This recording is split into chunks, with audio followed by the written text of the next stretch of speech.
So what are the basics of light, or modifying the light to be the light we want? So it's really important that you just understand light as it is. Direct flash is a trend, but generally I want my images to look like what it looked like to be there. I'm never going to encourage people to go out and buy like expensive f1.2 prime lenses. Overrated, in my opinion. So I don't see why a round flash head would matter. And that's when I kind of developed a new way of shooting with flash. Today I'm coming to you guys from a eucalyptus grove with an ultra wide lens. I think I'm at almost, 10 millimeters. This should be interesting. I'm talking about light today. Understanding light, when to use flash versus natural light, how to use it appropriately, when to decide when to use available light versus when to use flash, all of that. Now, unfortunately, a lot of people don't understand the fundamentals of light because they have an Instagram education. They don't have a formal photography education, and that's totally okay. You don't need one. Don't go to school for photography if you want to be a professional photographer. Maybe if you want to pursue it as art, there could be value, but it depends on how you look at it. Just learn photography. That's what matters. You have to understand photography. And if you make the decision to be a professional photographer, I strongly recommend you get a firm grasp of the basics. So what are the basics of light that you need to know? 3 things only: the amount of light, the quality of light, and the direction of light. The amount of light is one that really has nothing to do with the others, and that is really how much light there is. It doesn't change the quality of the light, and obviously it doesn't really change the direction of the light. Quality of light, you have 2 types of light, and there's a lot in between, but generally we have hard light and soft light. Hard light would be a source like the sun, a lamp without a lampshade, a strobe without a modifier. Soft light, lamp with a lampshade, light may be reflecting off of a wall and then spreading out because it's indirect now. It could be light entering through a window. Not sure if I said a lamp with a lampshade, but that would all be soft light. If you understand these 3 things and how it works, you don't need to memorize techniques. It's like a good chef does not need to follow a recipe necessarily. You know how all the foods and the chemistry work together, that you can kind of improvise. So as an event photographer, we are not portrait photographers. We don't have the luxury of taking our time and placing our subject matter and putting them exactly where we want them in the light that we want, or modifying the light to be the light we want. We kind of have to make do with what we have. So it's really important that you just understand light as it is and how to find natural light modifiers as well. What's a natural light modifier? It could be a white wall of a building. It could be a white van parked in front of where you're shooting. That's a giant reflector. If you understand how light works, you can understand where the best light is without creating it for yourself. A good way you can practice that: go to a cafe or wherever. Live your life and you kind of just look around and you just observe light and see, where is the best light now? Where is the direction of the light coming from? What is the overall quality of the light? Just look for that kind of thing. And you can kind of just really get good at finding the best light that way. Because we cannot position our subject matter when we are shooting an event, we have to position ourselves. So what we can do is we kind of shoot with the best light. So what's that look like in practice? Well, let's say I'm photographing a cocktail hour. I'm simply going to shoot with backlighting, and I'll position myself to always be shooting with the sun behind my subject matter. Obviously, people are going to say, well, eventually, aren't you not going to get every single person there? Or aren't you eventually going to have to shoot with the sun? And then people will be like, why not fill flash? And the answer for that is, I don't like fill flash. But yeah, eventually there are some people, especially if it's a VIP, I'm kind of keeping track of everyone I photograph in my mind. And if there's someone I have not photographed yet, or if there is a moment where I have to shoot with direct light, I'll do it. It's okay. But mostly I'm going to shoot with the sun behind my back. Or maybe if I'm shooting flash, I will shoot in a manner, I'll position myself where I can always bounce if there's only like one spot I can bounce my flash off of, I'll always position myself to do that. That does not work when there's more structure. Let's say we're photographing someone's going to speak on stage, but it's an outdoor event. Then I have to make do. We can talk about that another time. So that's the gist of the type of light and how we're going to naturally try to use it to our advantage. Let's talk about flash. Still a fan of making an event look like what it was like to be there, with some modification for aesthetics. For example, if it was really dark, I'm not going to deliver really dark photos, okay? I'm going to find a nice balance. But I want the light generally to look like it looked like at the event. I don't want super flashy photos. That's always been my preference, and some people disagree with me and try to tell me it's not a trend, the direct flash thing. It's a trend. A trend does not have to be new to be a trend, okay? That's why we say something is trending, and that is absolutely trending.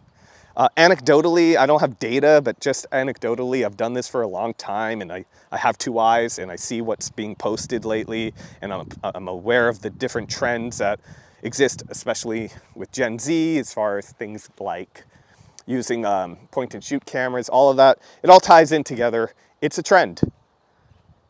Direct flash is a trend. And I'm not a mega fan and I'm not a hater. I tried it in a recent video. It's fine. But generally, I want my images to look like what it looked like to be there.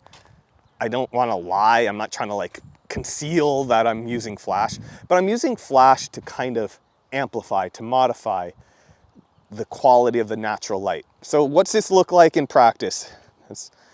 In practice, what it's going to look like, if I get to an event and it's dimly lit, I'm first going to try to shoot with available light. I'm never going to encourage people to go out and buy like expensive f1.2 prime lenses. I don't think you need to do that. It should not be like a barrier to you for getting good work, or getting work, or creating quality work. I mean, I did not own a prime. Well, I owned like affordable primes, but I mostly shot with 2.8 lenses most of my career to this point, at least half of it maybe. And I created excellent work in my opinion. I've looked back on my work and I don't feel like I'm definitely better now. But sometimes I think, well, my work sucked then, and I look at it and I'm like, no, I still like my work. And I don't think not owning like 1.2 primes held me back in any way.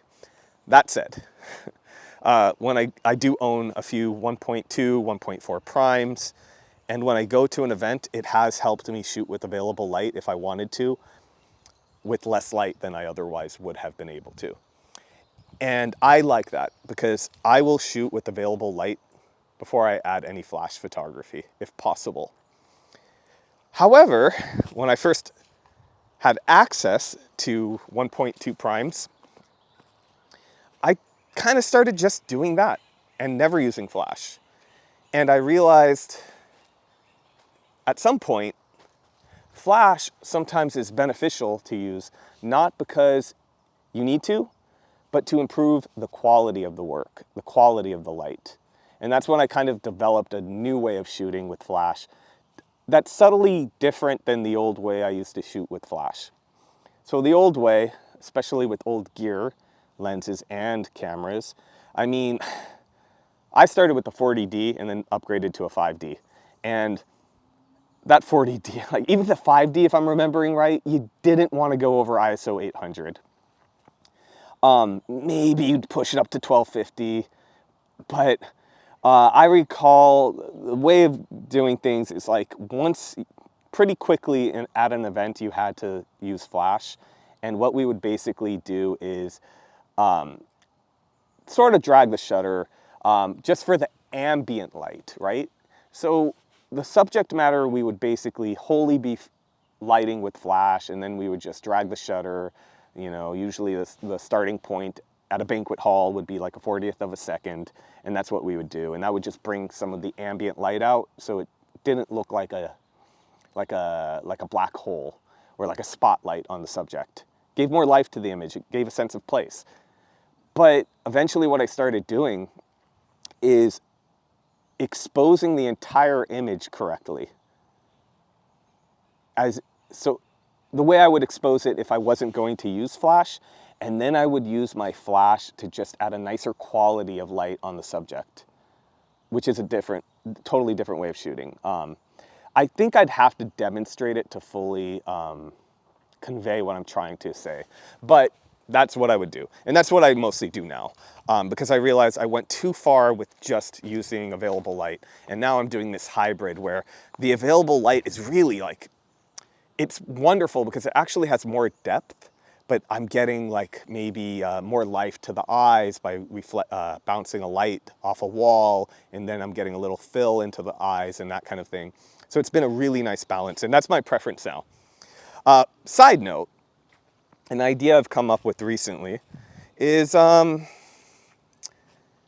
think, you know, back to this philosophy, which I've discussed before. I don't know the order I'm publishing these videos, but I'm about a client-centric business, right?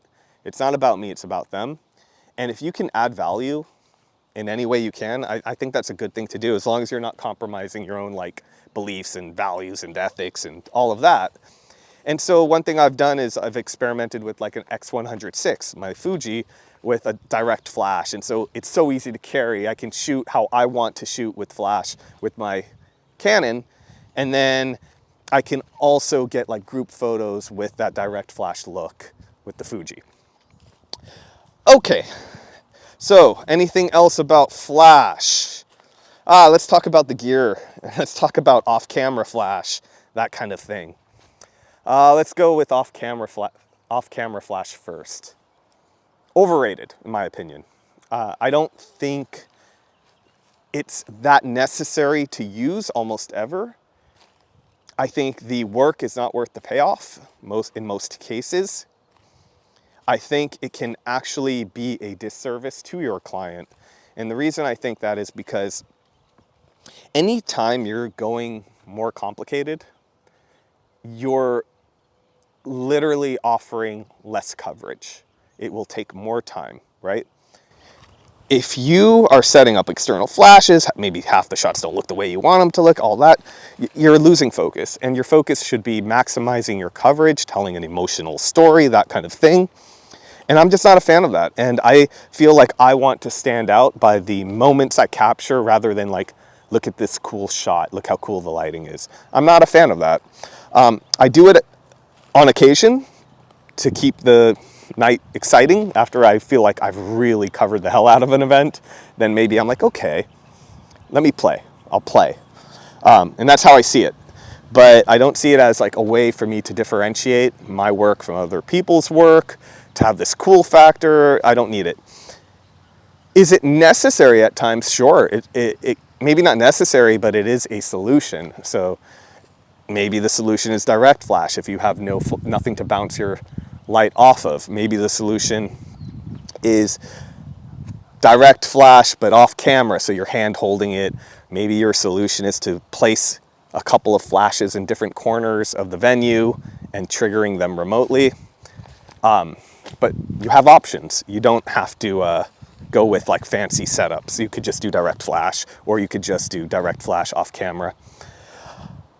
So that's my thoughts on that. Let's talk about the gear. I'm gonna be honest, like I've reviewed or done experiential reviews of like Godox flashes. And for the longest time, I have like a bunch of them now.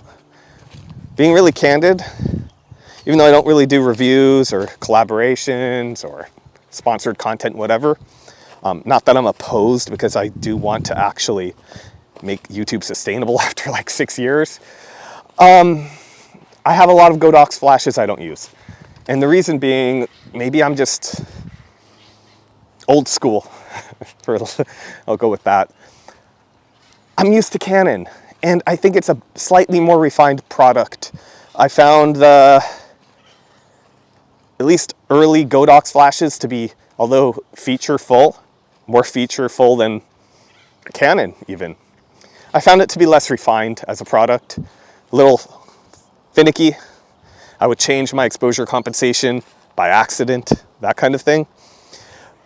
But I am changing my mind, and when we're looking at prices, if I were recommending something to a new photographer, I'd probably recommend Godox. You get so much for so much less. And then I got a new Godox flash recently.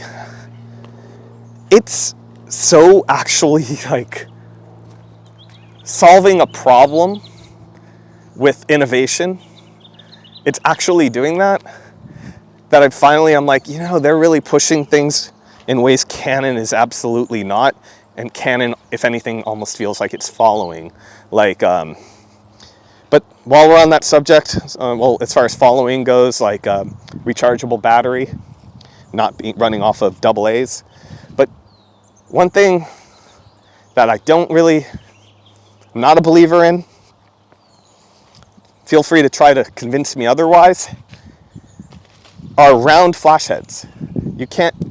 No one's explained to me why that matters. I don't think it does. I do hear the explanations. It doesn't track for me. I'm bouncing my flash 90% of the time. I'm sorry, like 99% of the time.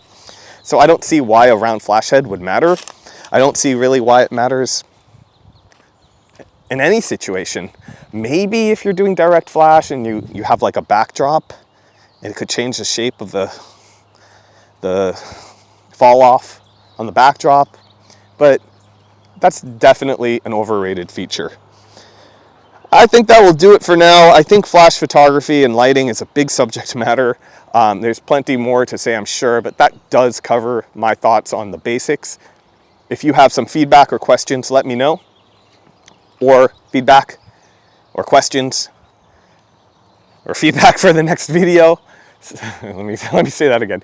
Anything I can implement in the next video, let me know. I'm happy to help. If you want to support this channel, check out my Patreon page. I really appreciate feedback because it's going to help me finish writing my event photography book, which I really want to finish. I've been working on it for like 8 years, long time. All right, until the next one.